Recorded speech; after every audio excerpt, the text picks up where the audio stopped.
So we're talking another leg of this conversation. They're all tied, actually. So we can talk about revenue generation, how government wants to drive, revenue. But in terms of planning, the use of the revenue, procurement, inventory management, and all of that, how well are we doing in that light? And I'm talking for individual businesses and maybe extrapolate for government as well. We're joined on the program by Anthony Onwardtranscends, who's the UK planning manager, CEO OnwardTranscends, joins us from the UK this morning. You're welcome to the morning brief, Mr. Onwardtranscends.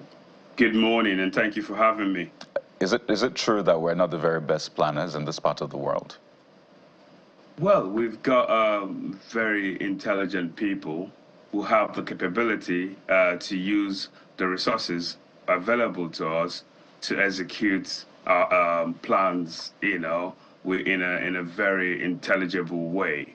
But I think the challenge is actually allowing them to put those plans into action. So your previous participants were talking about legislations and using the legislations effectively. So I think it's about utilizing the resources that we have to actually achieve an effective plan, and also understanding the value of having an effective plan, because some of the challenges we have is understanding the concepts of planning, concept of supply chain, and how can we implement those principles effectively to bring about a sustainable economy, a sustainable environment. So that's some of the challenges that I see that we have in Nigeria. And there's a whole value chain. I want to pick process optimization because I look at a lot of things and I wonder, we've been at this for decades now, and this is something we should have found better ways to achieve. And I don't want to mention names, but some people see them every day, either in the civil service, the private sector, or individual lives. The fact that we're able to reinvent every time. I think the Japanese call it kaizen. You just keep getting better and better. Talk about governance, for example. Have we been able to optimize that system of governance such that it is more efficient, effective? The United States is going about with Doge, and you can see the pushback even in the United States. So Nigeria's case in particular now, what are those areas we can optimize to better manage our resources, both human and natural resources? That's a very good question. And you're talking about Kaizen, continuous improvement. These are my key areas that I really am interested both in my job as a UK planning manager, but also in my business in OnwardTranscends. So it's about utilizing those tools that you mentioned, such as Japanese continuous improvement, Six Sigma tools like Kaizen, to help look at areas that are lacking improvement that we can help optimize.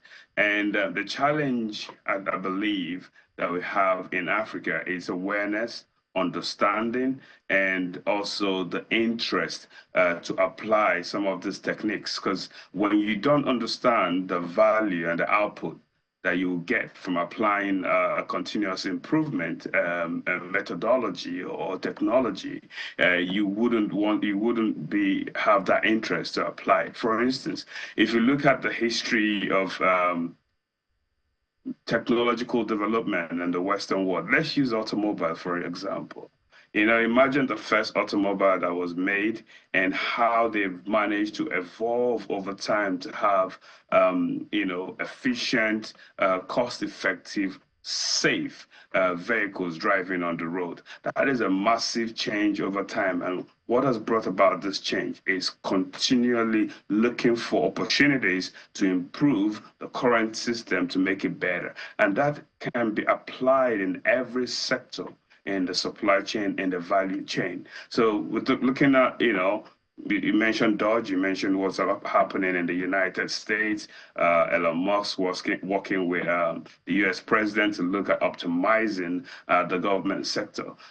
That that is even a bit on the high-handed side for a company that is advanced already, in implementing continuous improvement. For Nigeria, we have an opportunity in Africa to take baby steps to start to look at how can we make our processes better and what instruments can we put in place, in motion, to begin to educate the people of the importance of continuous improvement. You build roads, you Mr. build Onward, bridges.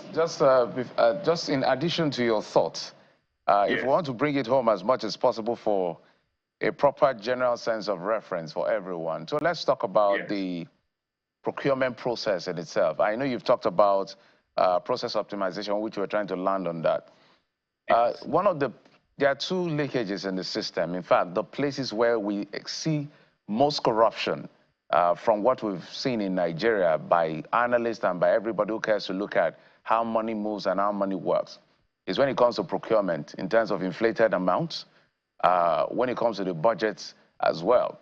So if you were to advise government on, because we're looking for money as a country, that's why all the reforms are coming in and all of that, given what the administration has said. Yeah. If you were to advise the government on how to really close that hole, close that gap when it comes to gaming the system or cheating the system because of the loose sense of procurement, maybe the policy is not bad, but the implementation in itself. So I'll give you an example. You see a situation where something is supposed to cost, say, 500 million naira. You can see it for an outrageous amount, 2 billion, 3 billion, because somebody has to settle somebody for somebody to settle somebody for somebody to settle. So it's just a shameful practice that it's been experienced and people have gone to court and all of that. So if you were to help advise, what would be maybe 2, 3 things you would advise? It's simple. It's easier said than done, but it's simple. I could use one word. It's process, process, process. And when we talk in supply chain, the core 3 elements that we look at is the people, the process, and the machines. So in this case, we're talking about process. For you to close the gap, like you said, on corruption, on greed, on bribery, for instance, and inefficiencies that creates these loopholes. You have to have an optimized, standardized process where you now bring in continuous improvement to make sure that those processes rigid processes that you've put in place is continually improved, investigated, and improved. Kaizen, Pokayoke, and all these beautiful Japanese systems that they've studied over years and improved on, we can begin to learn and to adopt those systems and make it even unique to our environment to suit our way of life. But when I'm talking about process, what do I mean? I mean having a structured process in place to manage the procurement procurement aspect of our governance in Nigeria, and making sure that those processes that you've put in place is rigidly followed. Another thing that helps is technology. So a lot of companies these days are using beautiful technology. I don't want to advertise any tools out there, but there are wonderful tools out there, enterprise resource planning tools that you can use to help manage those processes that you've put in place to help make sure that all those loopholes, all those gaps that manifest when you're having a flexible and not so rigid procurement, it allows for monies to be mishandled, or for monies to move from one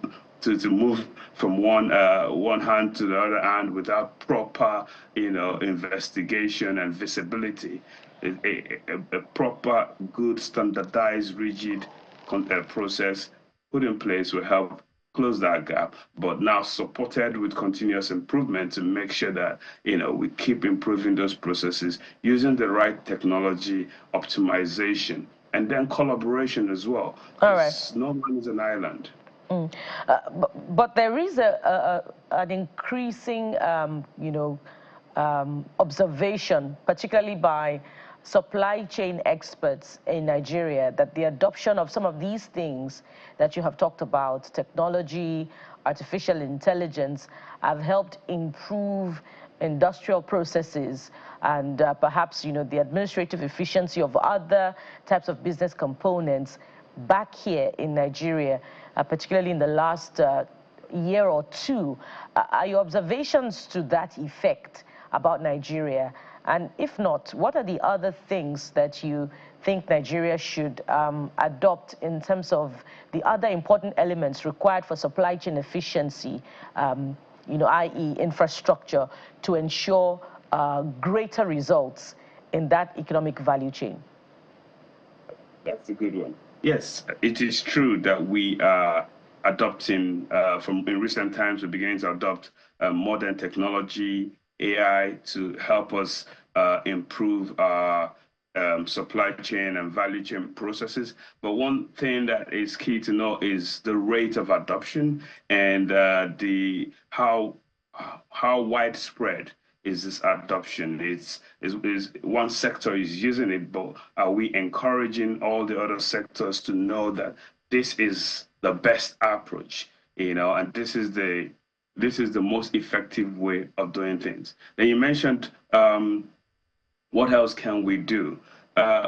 Another thing that we can do is adaptation of modernized processes, enterprise resource planning, standardization, AI tools. There are a lot of good tools out there, and it's a key element to improving our supply chain. Mr. Onwardtranscends, perhaps you want to break down some of those terminologies to Nigerians who may not understand.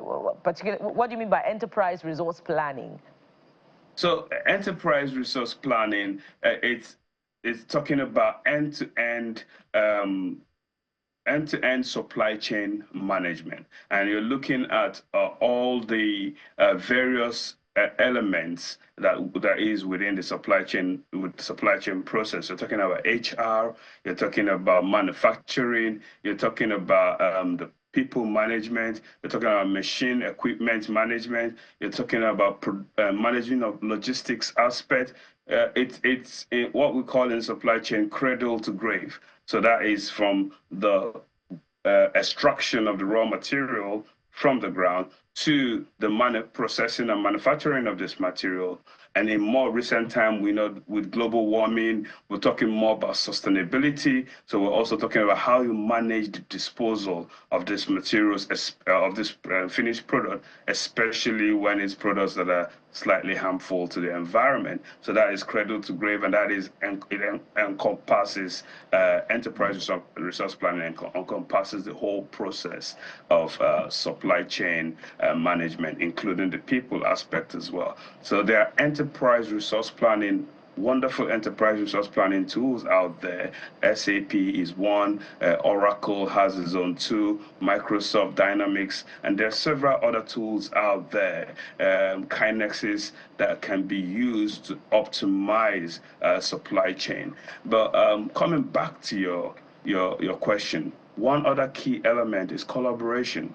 So in recent times, since after COVID-19, there's been a study, and I think that study was done by Fujitsu, and it recorded that majority of companies have managed to improve or recover from the effect of COVID-19 by using these three tools: technology, innovation, and like we mentioned, automation, optimization, continuous improvement, which is key. And maybe if time in another segment, I would really like to dive into continuous improvement, because that is really a key element that we lack in Africa and Nigeria. And then collaboration, because I was about to land on collaboration. So when you talk about collaboration, you're talking about best practice, gaining best practice information. Almost, thank you so much. You're talking about identifying best practices, working with Nigerians in the diaspora like myself and other people that have had the opportunity to have a global exposure on supply chain management, and learning from them on how you can utilize the wonderful intellectual and resources that we have in the country to better make our resources and work effectively for us as a country. We must thank you so much on your perspective. Apparently, this is required. How efficient, how possible this can be, especially for me, especially in the public sector, which is where we need to cut a lot of waste and streamline these processes so we can get a good return for all our monies at the end of the day. Anthony Nwadi is the UK-based planning manager and the CEO of OnwardTranscends. He joined us via Zoom from the United Kingdom. Thank you, sir, for coming on the program. Thank you for having me. It was a pleasure. All right, we'll take a quick break now. When we come back, we'll get to something going on in Benue State as far as the politics interwoven around the judiciary is concerned. Join us again.